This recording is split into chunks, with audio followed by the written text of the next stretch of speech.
a topic for discussion is restructuring, turnaround, and insolvency. Now, as far as restructuring, turnaround, and insolvency is concerned, it all originates from a default or a potential situation of default. Now, in India, technically the default or the potential default occurs more on cash flow rather than a asset liability default. Because if you look at all the legal framework and the rights which are available as legal remedies originate out of a cash flow default. Now, in such situation, normally you have a rectification, restructuring, enforcement of security, and a liquidation, which is possible. But the topic for us this afternoon is focused on restructuring. And as far as restructuring is concerned, you have two buckets, formal and informal. As far as the informal is concerned, it is governed by the RBI framework. And entities which are not governed by RBI, they can always do it contractually because it is up to the parties inter se. And as far as formal restructuring is concerned, again, you have two buckets there. One is a debtor in possession, the other is a creditor in control. With respect to debtor in possession, it is possible to do under 230, 232 scheme. And as far as creditor in control, it originates out of the IBC. Now, I think we should start the discussion with, how the restructuring and insolvency practice has evolved in context of IBC. Veena, we'll start with you. Thanks, Ajay. Thanks, Ajay, for that. I think one of the major ways in which this regime has evolved is bringing in discipline and discipline in various facets, right? One of the things is discipline amongst the borrower community or the entrepreneur community. 10 years ago, we had defaults happening and we didn't really have there were situations where promoters or management of the borrower would not even turn up for a negotiation with the lenders. But I think that has significantly changed now. There is generally good discipline amongst the borrower community. When you take money, there is a sense of a sense of ownership of that money and knowing that you have to repay that money. I think one of the other aspects is, as long as you're not trying to disqualify the lender itself, which also some of the Indian promoters have recently learned how to do it. But as long as that's not the case, I think there has generally been a sense of discipline. The other thing that has significantly changed when we look at the various types of restructuring that you have spoken about, I think in the initial days of IBC, we saw a lot of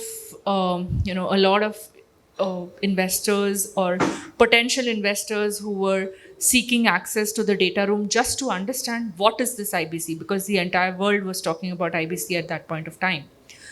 From that perspective, I think the testing phase, so to say, is over. And now we see more serious bidders, and I think that's also been one of the significant changes. Thank you, Veena. I think statistics also clearly reveal that the number of cases which are being withdrawn at a pre-CIRP stage or number of 12-way which are being filed has considerably increased. So which really goes on to say that IBC did have a deterrent effect. Dr. Viswanath, what is your view? Because being the originator of this entire enactment, do you think it has served its purpose? Ajay, thank you, and Veena and Siddharth. Let me start with a lighter note.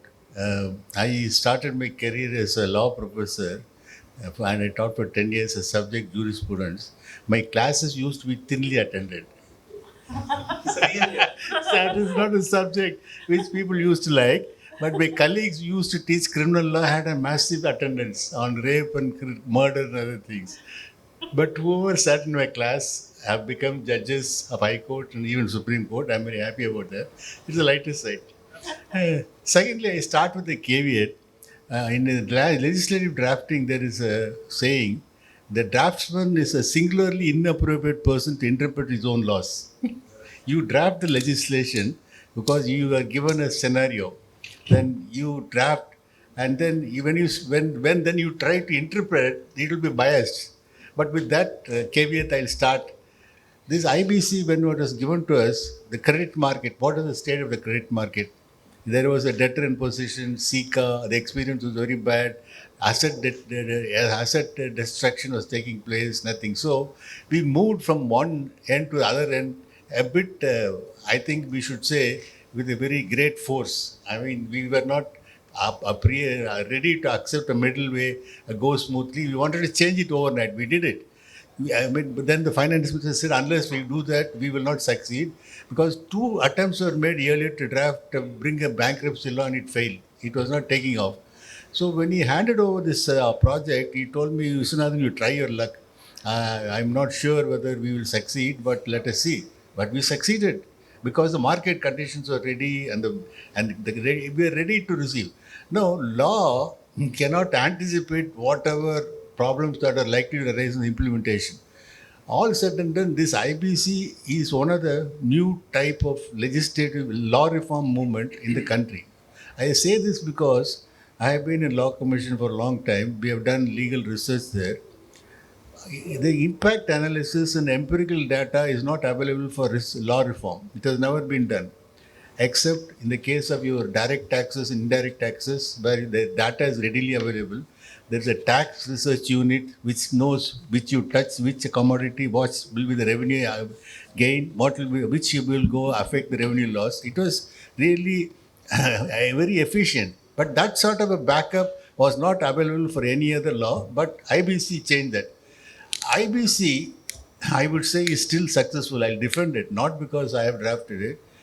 It has created an ecosystem for implementation of that, and it is running. It's a running ecosystem, a running continuously monitoring system, etc. And with the backlashes and all those criticisms, it has not achieved the purpose, etc. It has survived well because it's only 7 years now. Only 7 years. It's too short a time to judge the success of a code. But most of the problems which are plaguing the system, all of you know, these are legacy matters which are passed over from the previous type of legal order. So, and our tribunals are finding it difficult to cope up with that. So that is a temporary phenomenon which will get over shortly.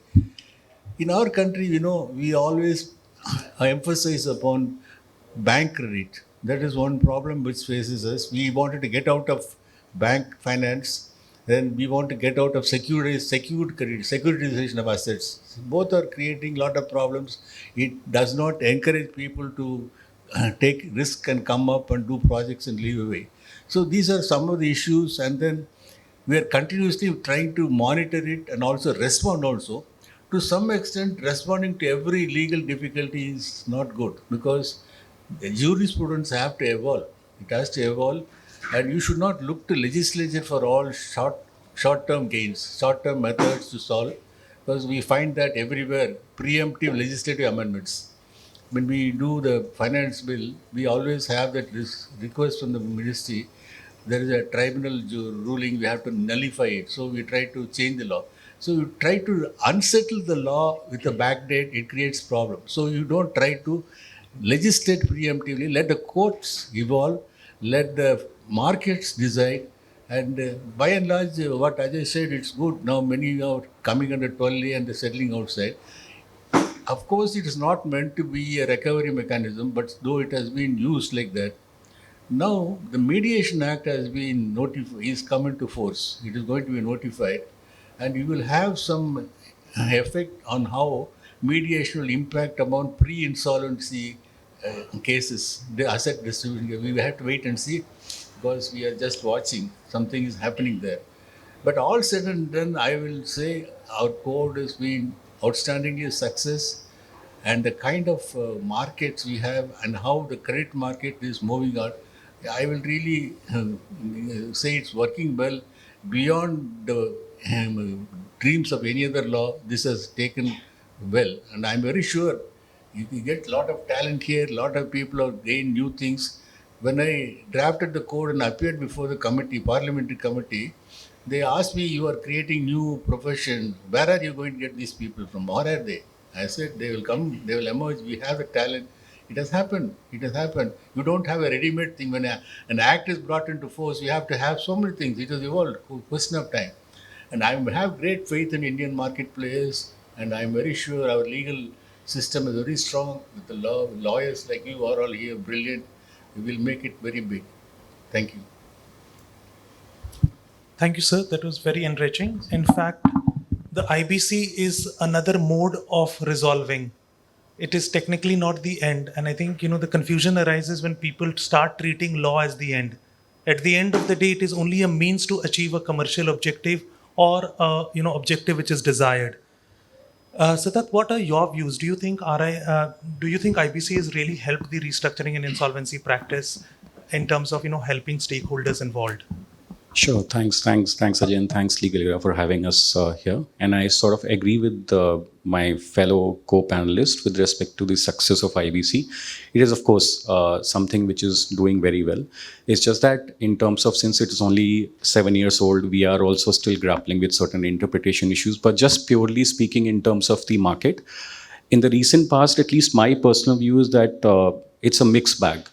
While the classic IBC has slowed down a little. When I talk about classic IBC, whether lenders are now day in, day out putting companies into IBC and getting faster sort of turnaround, that has slowed down a little. And I would not say it's not a success. It's a success, but it's taking some time, and which has led to the pre-IBC restructuring being on the upswing.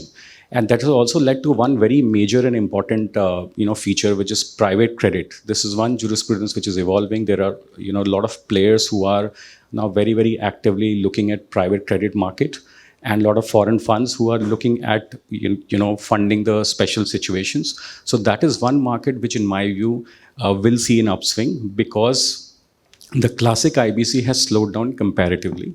And when I say classic IBC slowed down, we have seen certain cases where, of course, there has been a fast turnaround, like we recently did a hotel deal which got approved within a month. So that's a great example of how an IBC classic IBC process can turn around the asset.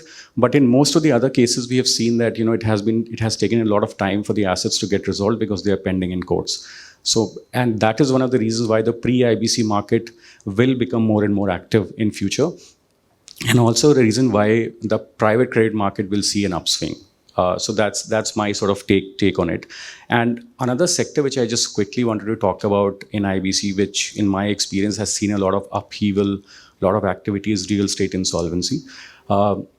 Especially real estate insolvency involve home buyers, so it's a complicated set of regulations which come into play. The interest of home buyers are different from interest of lenders. Courts have done some bit of judicial activism in terms of bringing in the concept of reverse insolvency, which means only one project will go into insolvency as opposed to the entire company. So that is causing a lot of debate whether the reverse insolvency concept should be codified, and which is also, of course, keeping us lawyers very, very busy. Right now, I mean, you take an example of, say, Supertech, where reverse insolvency has been brought into picture, where one particular project has gone into insolvency, but the moratorium is applying on the entire company. Now, what it does actually is, the lenders of the entire project are not able to enforce their security, and they are not even a part of the COC for the specific project. So that is something which is causing a lot of debate, and it's sort of very interesting for lawyers like us to be working on that. So that is, real estate insolvency is one market which you will see develop quite a lot, and perhaps there could be changes in law which will be brought into effect. So therefore, Ajay, just to answer your question, I would say it's a mixed bag, a lot of action in terms of pre-insolvency deals, some successful acquisitions within IBC, reverse insolvency being, perhaps throwing another set of challenges for the lawyers. So yeah, so that's my quick take. Thank you, Siddharth. Now, couple of points I just thought we could discuss is, why do people prefer the IBC mode in terms of acquisition of a corporate debtor which is in distress? To my mind, 3 points precipitate. One, the clean slate doctrine, that is ultimately what they get is clean, devoid of all the past liabilities. The second is the advantage of moratorium and value salvation, which goes hand in hand. Because moratorium immediately kicking in, there is possibility to try and value salvage, which means the company can focus on retaining value or adding or appreciating value. Given these 3 subject matters, what is your view, Veena? Have you seen it practically work? How have things evolved? I think it has certainly worked in the sense that, I think whenever in doubt, we are taught in law school to go back to our basic principles, right?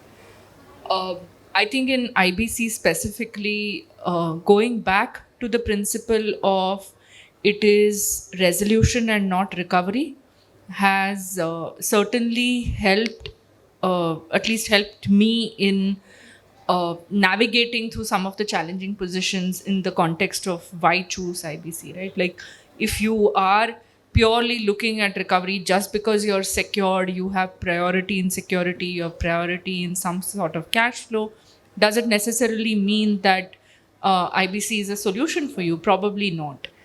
Also, do not really abusing the system, right? Because leave aside the fact that NCLTs are crowded and whatever are the operational issues with NCLT. I think when you look at a particular asset, if your objective is not resolution, right? Clean slate is a cherry on top. If your objective is not resolution at some point of time, then probably IBC is not for you, because then you're looking at recovery. The view you're taking on the asset is recovery and not resolution, and you're not necessarily looking at the corporate debtor as a whole. One of the other things is this entire bit of why we have seen the evolution is the general uh, perception that it is still something for which there is an end date. We all talk about delays at NCLT and how things are getting so, things are going to take its own time and things like that. But when we look at how the code is drafted, the code itself provides that there is an end date in sight. Yes, obviously that date gets delayed and there are issues with respect to that, but it's, in comparison, it is still something which is much better than what it was, and it's certainly helping from that perspective. Thank you, Veena. That's very helpful. Sir, coming to you, just wanted to understand when SICA came into force, it was in a given situation where India was a developing country. It was more a social legislation because you cannot close a factory abruptly. We have evolved as an economy. Is IBC intended to be a pure economic legislation? And if that be the case, then is social consideration really required to be taken into account or not? Social considerations, banks have taken a huge hit because of a lack of a proper bankruptcy law. So social considerations will be taken care of when there is a timely resolution. Whole thing is because when you keep on prolonging it for 10 years, dues are not settled, that is cascading effect. But if you have everything done in a timeline, then this problem won't arise. And they expect people also will move on to other jobs. We were very skeptical. People told us, don't put this timeline, you're foolish, which court will follow you, it's going to impose. But then he said, let's do it. Finance minister said, do it, let's see. Let that be a culture. There will be a culture of following the line. Judicial should follow the timelines. You should not exceed. It's not purely directory. It is mandatory. You have to, because credit market, there's money. You have interest flowing.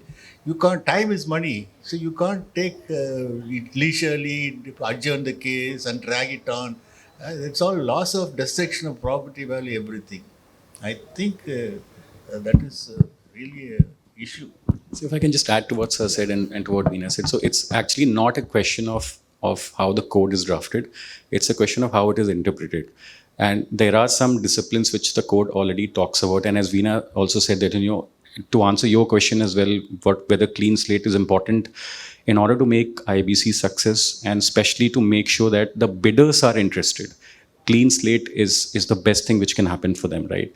Unlike a normal solvent M&A deals, distressed M&A thrive on a clean slate principle, and therefore that is something which is a must and gives a lot of comfort to the bidders, of course. The only problem is the practical problem, not with the code, but with the way the timelines are getting extended, because of which even if the bidders are getting a clean slate principle or a clean slate benefit, they are losing interest in the company because of the nature of the company. Suppose you are acquiring an ed tech company. which the technology sort of, gets updated or gets dated rather very fast. And if it is pending in a court, whether you have all the clean slate principles applied to you, if it is pending in the court for more than 2 years or even more than a year, then it loses value for the acquirer. And we have seen live cases where this has happened, bidders reneging on their promise to implement, not because of clean slate, but because of the delay. So that is something which, perhaps from a judiciary perspective, if this can be expedited, then of course it's a big relief for the prospective investors. That's one. And of course, I'll talk about the tax issues later, which the bidders face a lot. But yeah, that's a separate debate altogether. Thank you. No, I think, sir, what you mentioned on time value for money, I think that's very much the essence of IBC as we understand it to be. Because ultimately, one of the purpose of IBC is to facilitate the growth of the debt market, and the whole debt system survives on time value for money. So that's a good point, sir. The other point just wanted to understand from you when you were looking at this legislation, because it's a legislation which is applicable to all corporate debtor except for financial service providers, and of course there is ability of the RBI to introduce NBFCs to IBC. Now, given that context and given that some of the industries actually function very differently, take for example a EPC company, which none of the EPCs have been able to resolve because EPC survives on three basic characteristics. It has a order book, it has a pre-qualification PQ, and it has people. Now, if these three things don't exist and if there is no value, then how the resolution will happen? So do you think that basically industry exceptions to the IBC should be made and they should be resolved separately? I think that's a good idea. We have to deal with that. But then when you start thinking of sectoral adjustments, there is a problem. The MSMEs want, and then you get, it ends nowhere. But for financial institution regulation, we are trying to do something differently. Your point is well taken, well taken. And even in arbitration, I'm handling another committee on review of arbitration law. We're looking for construction, EPC contracts, arbitration, huge, runs into crores of rupees. And you can't have an award being enforced in a district court. The judge will not be able to manage the tension. So these are all issues which have to be handled. Now, just in context of transaction side of it, what is your sense of the pre-pack and how has it worked? Do you think the pre-pack should be extended to a larger set of corporate debtors? I think it needs to be expanded. I mean, like if I were to look at it from an overall perspective, yes. And the reason for that is 29A. None of the other countries have it. We have it. So especially for borrowers who are in trouble today, purely on account of liquidity issues, and where all the stakeholders involved, whether it is the investors in the company or the vendors or the creditors, are all holding hands with the company on the basis that they believe in entrepreneurship of a particular individual to be able to deliver on the promises or on the vision that the person has for the company. I think from that perspective, a lot of people would prefer that the same individual continues, and that's where pre-packs would come in handy. Today, when we look at the reality, there are a lot of pre-packs happening, right? I mean, when we look at while IBC has put discipline and fear in the minds of a lot of business owners, the flip side of that has been that if there is stress, then early identification of stress has led to pre-packs. People are approaching creditors way in advance to try and restructure their debt. So pre-pack is happening. I think what bringing pre-pack under IBC would do and expanding it beyond MSME would do is put a formal framework around it.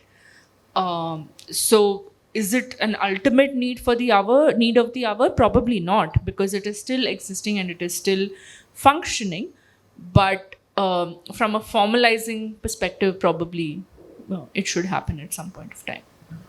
That's an interesting point, because if you look at it, the market has also caught up with the loan to own structure. where people interested in doing a distressed asset M&A are looking to acquire loans. Now, technically, today the ARCs can only acquire the loans from banks and financial institutions. But increasingly, if you go and do your research and check how the ARCs are acquiring these loans, it's all being funded by strategic investors, where they are taking a position as a creditor. So if worst come situation, they get the money with good returns, else they acquire the asset. So yes, you're right, this is happening. And so what is your view in context of, whether the MSMEs No, beneficiary of eh, feedback? no, when we were toying with the idea of pre-pack, we wanted to move cautiously. So we thought, let us start with the MSMEs and then move ahead. So we were not sure how pre-packs will work in practice, and we didn't want to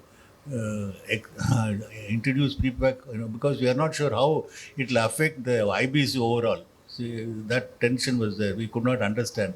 So we thought, let us move towards first in MSME and study from the experience, and then move towards the wider sector.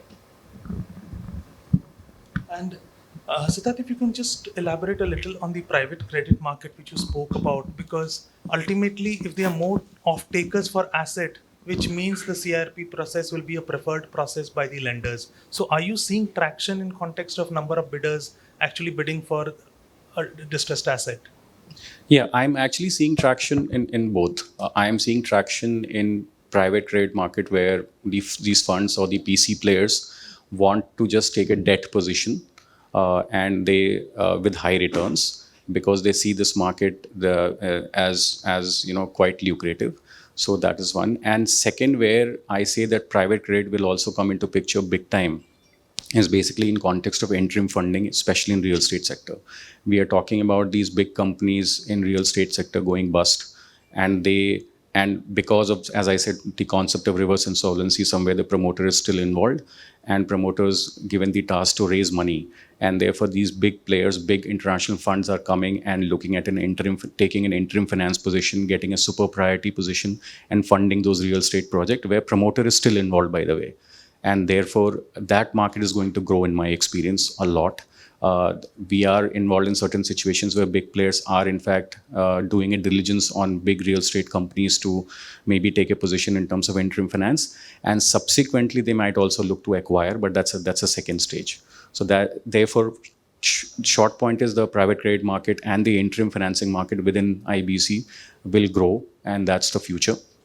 And if I may take the liberty of just picking up one more point on pre-pack for larger companies, I also feel that should come into picture soon, because in certain cases, practically speaking, unless and until you have the promoter on your side who has run the business, it's very, very difficult to revive the company. And pre-pack also gives an opportunity to the promoter to have a fair chance in terms of giving his base bid, which can be subject to a Swiss challenge mechanism where other bidders can come. But that is something which we should not rule out, and therefore pre-pack for larger companies may not be such a bad idea, because it may perhaps improve the recovery rate for the lenders, and which is perhaps what was one of the objectives of the insolvency code. Thank you. I think that's very helpful. Now, as far as pre-pack is concerned, with promoters being involved, now a lot of the companies in India specifically are run by promoters. You put the promoter out of the company technically collapses. So therefore, to enable the transition also to a new owner should be in coordination with the promoters, meaning it actually facilitates. Now, how it has to be dealt with, I think, is a legislative issue, and reverse insolvency maybe is a court intervened matter where they have found a way to allow the horse 29A. And I think sir is very right. Courts will also have to play an active role, because every time you cannot go back to the legislative body and say, amend the law, because that will not take us anywhere. Now, as far as interim financing is concerned, there was a notification which was issued enabling specifically in real estate projects for funds which were notified, like the Swami Fund, to start funding. What have you seen on the ground? Has it really taken off? Do you think it is capable of being I think expanded? immediately at that point of time, it did take off. But I guess generally speaking, even from a contractual perspective, right? The fact that there is super priority which can be contractually enforced, whether or not, I mean, obviously it has preference under IBC and it is respected in that process. I think that also helps, the fact that contractually even the courts in some cases have respected it. Um, in terms of generally where there were notifications giving certain financing priority and asking something like a Swami fund, I at least I have personally seen it see traction very close to when it was introduced, but not so much after that. So I'm not really sure whether it has been. I'm not sure how efficient it has been in a overall manner. But at least, like I said, for me the point is that it is enforceable even contractually. Yeah, I think the comfort comes from the fact it's not merely a contract, it gets recognized as part of the statutory framework. Uh, Sir, what do you think in context of the IBC? There are two things which you know keeps arising. One is timelines, one is uncertainty, and these two arise despite the fact that lot of legal positions are actually settled by courts, which is either the Supreme Court has already delivered a judgment on it, or the INCLAT has actually dealt with the matter. But despite that, we are seeing NCLT in different benches taking contrary views.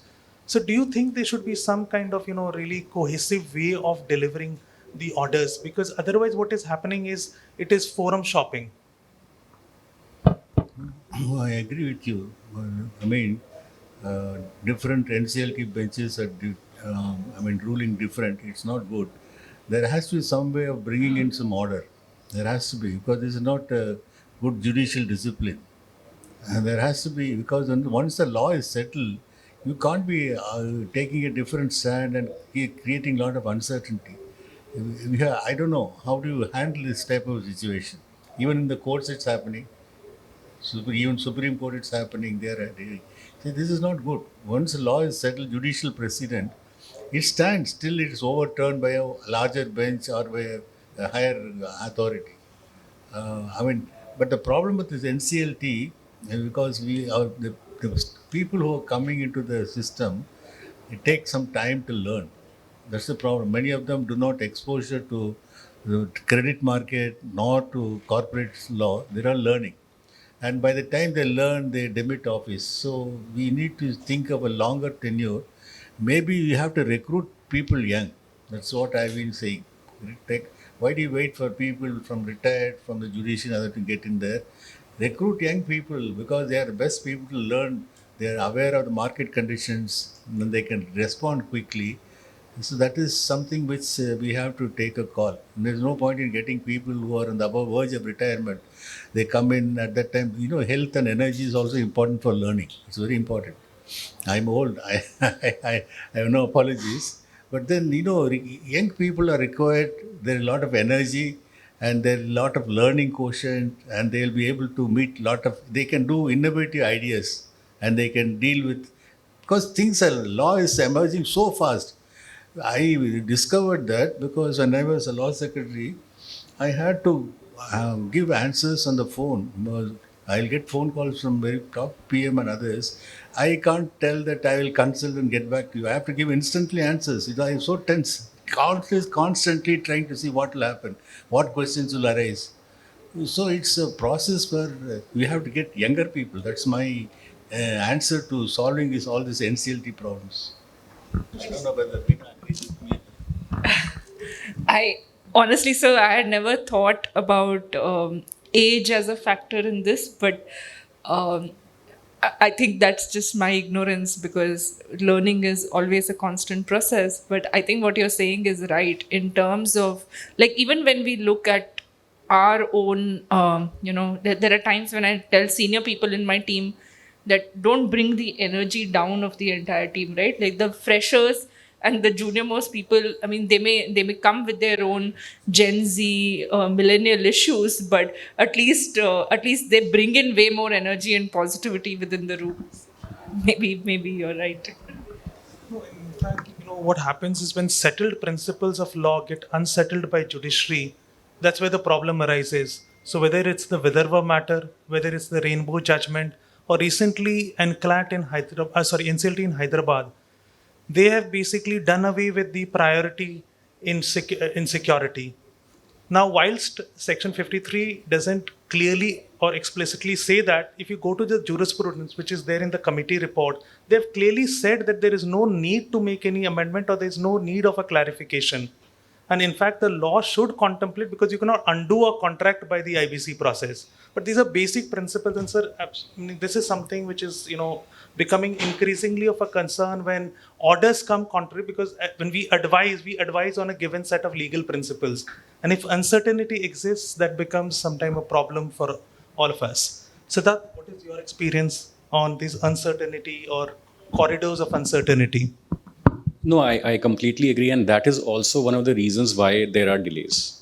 Because if you unsettle a settled position, that would cause some bit of delay and would have multiple interpretations, and you will get stuck in that process. So I completely agree that this has been one of the main reasons why the IBC will be more effective if we can avoid these interpretation issues and these inconsistent judgments and interpretations by the court, for sure. So possibly the last point. So Veena, what do you think, apart from the IBC, how has the RBI framework worked, and also any experience you have had on 230, 232, which is a dormant section lying under the Companies Act? As far as creditor-led schemes are concerned and 230-32 is concerned, I think the jurisprudence under winding up under Companies Act has always been an issue, right? Like even when we advise clients and they ask us, is this a fit case for 230-32? One, there are very limited precedents for a creditor-led. And then the jurisprudence under winding up provisions also suggests that every creditor can claim that they are a separate class. And like tomorrow in Wokhard, we had a situation where the FCCB bondholders claimed that they are a separate class. So if something like that comes up, that leads to an additional uncertainty. So I think it needs to evolve. I don't know how, but I certainly think 230-32 is also a good solution. As far as the RBI framework is concerned, for the mid-level accounts and for accounts where the promoter does not have criminal issues attached, there it has certainly been successful. At least that's what has been my experience. Is that your views? As I'll just comment on 230, 232, at least I have not seen a single case which has so far has been successful, also because of issues which Veena, you highlighted. As far as the RBI June 7 circular is concerned, in my experience, I've seen a lot of lenders, while they are in principle okay to go ahead with this, some people have problems with the standstill provision under the ICA. They do not want to let go of their right, even for it is for a certain period, to initiate action. And in a lot of cases, we have seen where the lenders have already initiated a Section 7 application, and then the consortium decides to go ahead with RBI under RBI June 7th. Technically, they have to keep it the Section 7 application has to be kept in abeyance or has to be withdrawn, which a lot of public sector banks are wary of, and they do not want to do that, and which has led to a bottleneck in terms of actual signing of the ICA and going ahead under June 7. So that's a practical problem which I've seen a lot of lenders, face when they are contemplating a June 7, especially when a Section 7 has been filed. Yeah. Yeah, hi. So since we have the author of IBC here sitting with us, I take this opportunity to ask a question, sir. So what's your view on this liquidation as a going concern? This concept of liquidation as a going concern that has been brought into the regulations, that was not contemplated in your report originally, and neither was it in the law when it was first framed. But this concept of liquidation as a going concern to me is like an oxymoron. Putting a liquidation and going concern in the same sentence doesn't make sense to me. But I would like to hear the views of the experts in this panel. I also find it very odd. I think I'll give you one example, which is IVRCL, which we are trying to resolve as a going concern. So, in fact, we got bids also as a going concern. But the interesting part, Ashish, you're absolutely right. How do we put the pieces together? So, we've all in principally agreed, but when it comes to actually delivering it, we'll have to see.